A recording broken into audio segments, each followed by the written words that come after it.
निर्गंत हुए हैं विकारों के लिए, लज्जाहीनता के लिए निर्गंत नहीं बने। ये डायरी पर लिख लेना आप लोग। निर्गंत बने हैं विकारों के अभाव के लिए, लेकिन लोक लज्जा के भय नाश के लिए निर्गंत नहीं बने। साक्षात जी पूरे 10-12 किलोमीटर बिहार करके आए, जब नगर में घुस गए आप कह रहे सोच को स्थान बताओ कहाँ पर है। अरे मित्रों, अरे आप समझाओ सबको, भाई ऐसा मत करो, इतना तुम चल के आए हो, पहले ही कर लो ना। फिर बोले हमको पता ही नहीं था, हमको पता ही नहीं था। अब देखो वहाँ स्कूल में रोके तुम करोगे, सामने वाला लोक लाज में तुमसे कुछ कहेगा नहीं, पर उसके भाव तो बढ़ेंगे, तुम भाव हिंसा का दोष लगेगा ही लगेगा। मतलब जितना गहरा हमारा द्रव्य योग है, चरणायोग उतना कई गुना गहरा है, इसको पालना करना ही पड़ेगा। ठीक है, उचित है कि नवकोटि से वस्त्र का त्याग होता मुनि का, उनको टाविल माविल छूनी नहीं चाहिए। यदि नहीं तुम्हारा बनता, छू भी लिया तो पहुंच लिया तो फिर भाई उचित स्थान पर रखो। ऐसा नहीं कि स्वयं पहुंच पाए दूसरे के पार्टी में घुसेड़ दो या फिर बाहर फेंक दो। आचार परमेष्ठी आए वे उठाते फिरेंगे, सबकी सफाई करवा भाई इनको, ऐसा नहीं करना चाहिए। सुब्रत सागर एक आध दिन आपको जाना चाहिए ब्रह्मचारियों के कमरों में,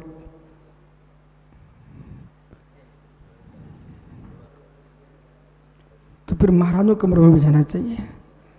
शिवंतान पद क्रिया आचार्य विमल सागर महाराज जी अपने जब समय पर थे ना, वे कहो रात्रि के 3 बजे पहुंच जाए कमरों में, क्या हो रहा है।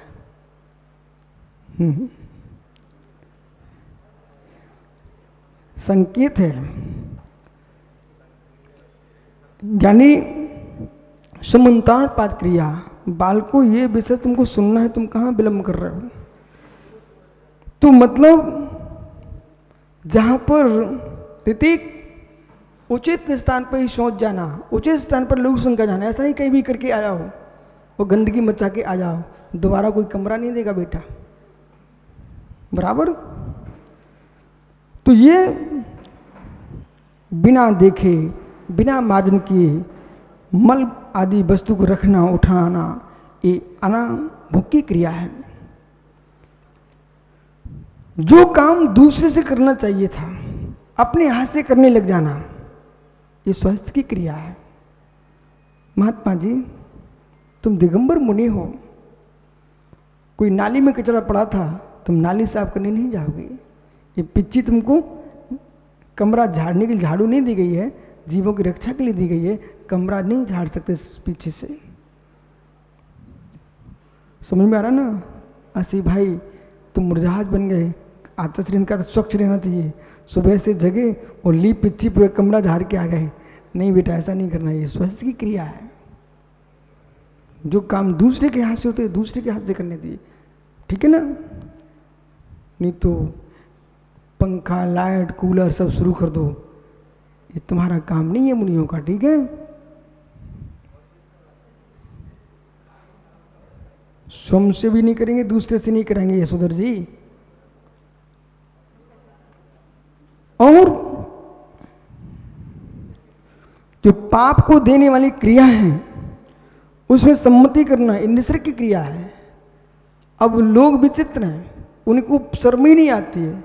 जिन बेचारे इन मुनियों ने अपने स्वयं के व्यापार छोड़ दिए हैं, कर्म कलंक से मुक्त होने के लिए दिगंबर मुनि बने हैं, उनसे पूछना है स्वामी नलकूप खोदने मुहूर्त बता दो, ओहो दुकान का मुहूर्त बता दो। मित्र तुम आरंभ से आरंभ करोगे, हिंसा करोगे, और महाराज हो तुम पूछना है मुहूर्त बता दो। तो निसर्ग क्रिया है।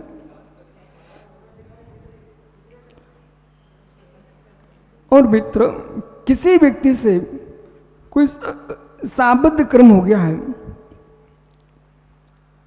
द्वेष, बेटा किसी से कोई भूल हो जाए, दोष हो जाए, आपको मालूम चल जाए ना, उसको सब में हल्ला नहीं करने का,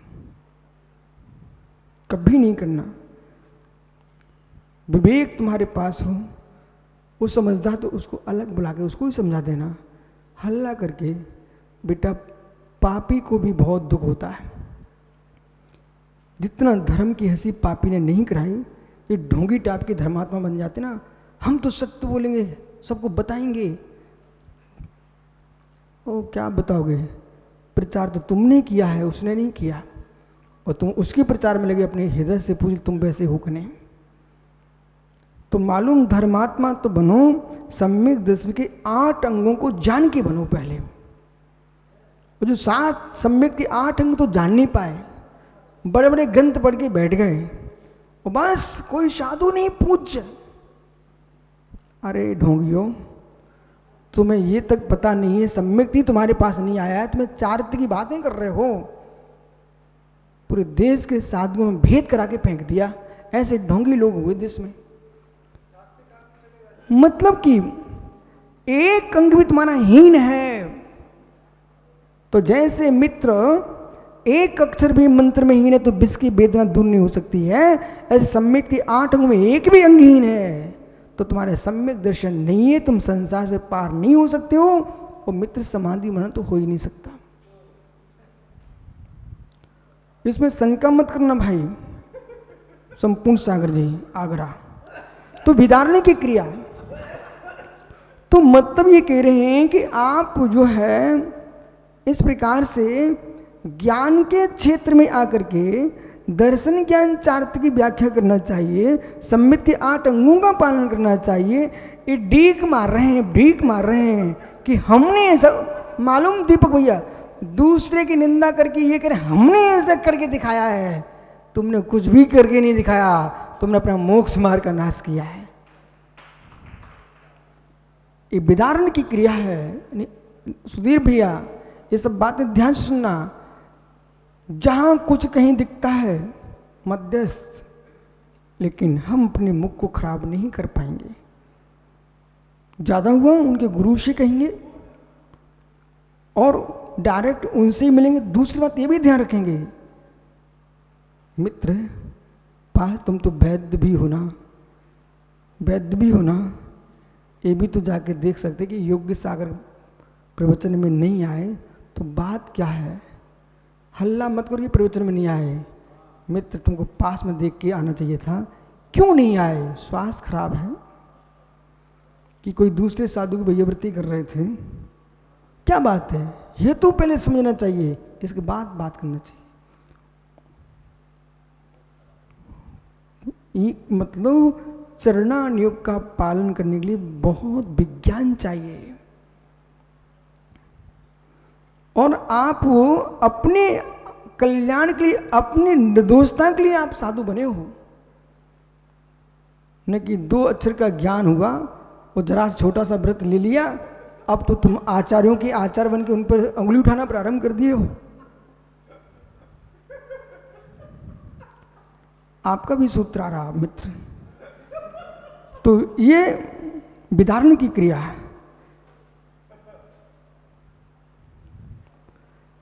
मित्र चारित्र मोहिनी क्रम के उदय के आवश्यक साथ में जो शास्त्रोक्त जो विधि है उसकी आज्ञा का पालन नहीं करना, अन्यथा प्रवृत्ति करना और अन्यथा निरूपण करना, ये बहुत हो रहा है। मुझे तो घोर आश्चर्य लगता है कि स्वाध्याय करने के बाद भी, आगमों के प्रतिवेश प्रवचन करने के बाद भी व्यक्ति आगम के विपरीत कैसे बोल लेता। कितनी हिम्मत, इनका वज्र का हृदय है, फट बोल देते हैं। यानी उनकी बात में आगम है ही नहीं है और कहते नहीं ये तो गलत है। रवसेन, जिनसेन, वीरसेन जैसे आचार्यों को ये तो गलत है। तुम कल्ले के छोकड़े हो, तुम सही कब से हो गए? तुम सही कब से हो गए? तुमने वीरसेन की सदियां निकाल ली, जिनसेन की सदी निकाल ली, रवसेन की सदी निकाल ली, तुमने आचार्यों में भेद कर डाले, लेकिन उनको तुमने मानने को तैयार नहीं है। तुम तो हमारे सामने के हो, तुम कौन से सर्वज्ञ बन गए हो? ओहो, आचार्य कुंद कुंद भगवान को लोग कैसे बोलते हैं? कुंद कुंद ने कहा, समंत भद्र ने कहा, जैसे तुम्हारे मोड़ी मोड़ा हूं समंत भद्र। तुम्हारे पिता के पिता से बड़े हैं बेटा। आचार्य भगवंत समंत बोलिए, आचार्य कुंद कुंद बोलिए, आचार्य रवसेन स्वामी बोलिए। थोड़ा विनय की भाषा बोलना सीखो। अक्षरों के ज्ञान से तुम आचार्यों के दादा नहीं बन गए हो। विनय करना सीखो। जिनके पास विनय नाम की वस्तु नहीं है, सठखंडागम में लिखा है, कोई तुम्हारे माँ पिता की चिट्ठी है सठखंडागम, ग्रंथराज श्री सठखंडागम जी में ऐसा कहा है। तुम्हारी दादी की पत्रिका है क्या ये? मताई की चिट्ठिया ही बांच देगी तनक। ओह, ये तुम्हारी माँ की चिट्ठी नहीं है, ये हमारी भगवती माँ जिनवाणी है। जिसको बहुमान करना नहीं आता है वो क्या बहुमान पाएगा।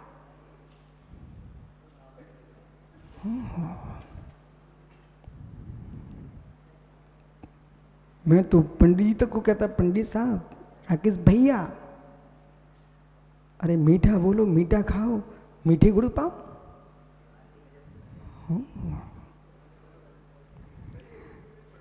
इसलिए हे जीव, तो आगम के विरुद्ध व्याख्यान करना ये आज्ञा विपात की क्रिया है। पर क्या करें बेचारे, कसाय सब खो देती है। कसाय के आवेश में व्यक्ति को आगम दिखाई नहीं देता। राकेश भाई, और मालूम रवि सामय कर लो, प्रतिगण कर लो, रोज तो करता हूं, क्या करूं, मुझे नहीं था मालूम। सागर यानी अनुभव भाई, मुझे नहीं था मालूम इतनी पढ़ाई करना पड़ती है यहाँ पर। नहीं बेटा, शास्त्रों में उपदेश, ये जो विधि है उसका अनादर करना ये अनांचा की क्रिया है। जैसा शास्त्र में विधि लिखी है उस विधि से पूरी क्रिया करना, तब मेरे मित्र आप मोक्ष मार्ग में सफल हो पाएंगे। छेदन भेदन करना, पंकज पुत्र हाथ में छड़ी लिए हैं, सुंदर बगीचा है व्यासकुंड में, वैशाली में, और भैया ने ये झाड़ी मारा, वो पत्ता तोड़ के फेंक दिया, ये फूल में मार के फेंक दिया। नहीं बेटा, न किसी वनस्पति को छेदन भेदन करना, न कोई प्राणी को छेदन भेदन करना। मालूम, यदि ऐसा करते हैं और हर्षित होना, ये प्रारंभ की क्रिया है। मेरे परिग्रह का नाश न हो जाए, मेरी वस्तु का नाश न हो जाए, ऐसी चेष्टा करना ये परिग्रह की क्रिया है। दर्शन, ज्ञान, चारित्र के विषय में छल करना, महात्मा साम्य सागर जी, बालक की माया की क्रिया है।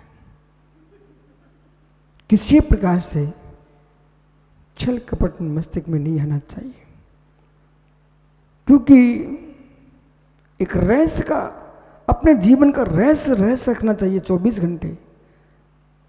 हम इन सबको गलत मानते थे, इसलिए तो हम यहाँ आए हैं, वो हमने यही कर लिया।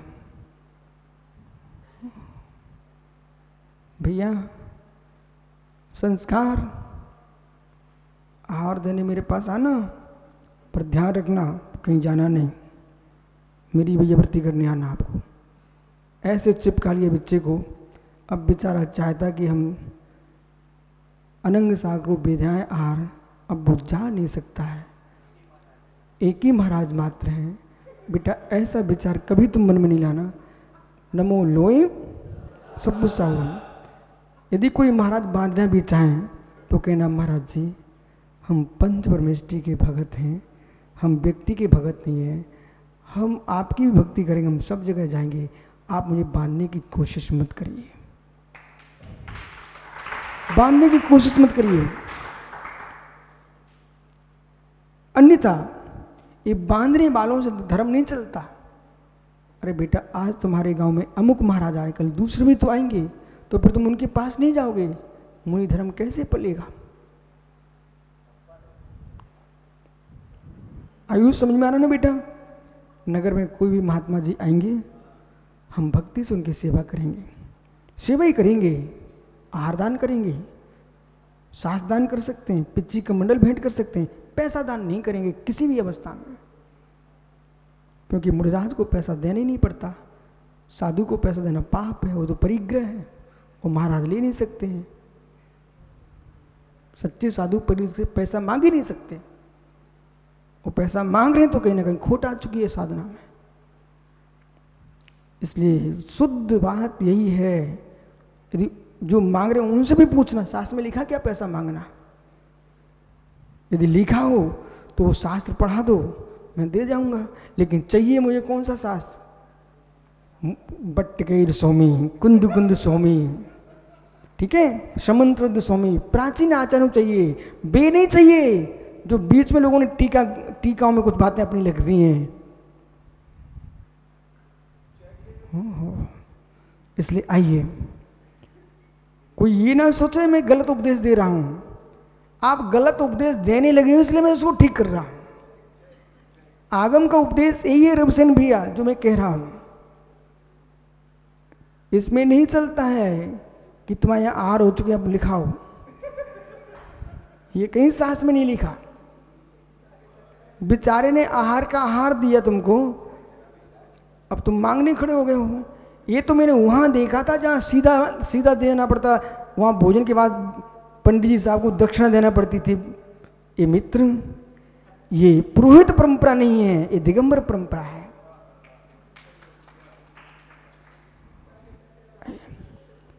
सुब्रत सागर जी, पैसे मांगने वालों के चक्कर में चौके बंद हो जाते हैं। ऐसा कभी करना मत आप जीवन में। आइए पंडित जी, आप तो महाराज बनना, गुरु के चरणों में रहना। आइए, नहीं तो पंडित सोचे अब विश्व सागर तो 24 घंटे बोलते ही रहेंगे माइक पे, हमें माइक ही नहीं मिलेगा, हम तो जा रहे हैं बाहर। ऐसा नहीं सोचना। देखो पंडित पुत्र ऐसे ही कह रहा रजत, तो मालूम ये परिग्रह में हर्षित होना, ये परिग्रह की क्रिया है। मिथ्या दर्शन ज्ञान आदि में छल करना, ये माया की क्रिया है। और मिथ्या दर्शन साधनों से युक्त होना, पुरुष की प्रशंसा करना, ये मिथ्या दर्शन की क्रिया है। कोई खोटे मिथ्या के काम कर रहा है, उसकी प्रशंसा में तुम लगे हो, ये मिथ्या दर्शन की क्रिया है।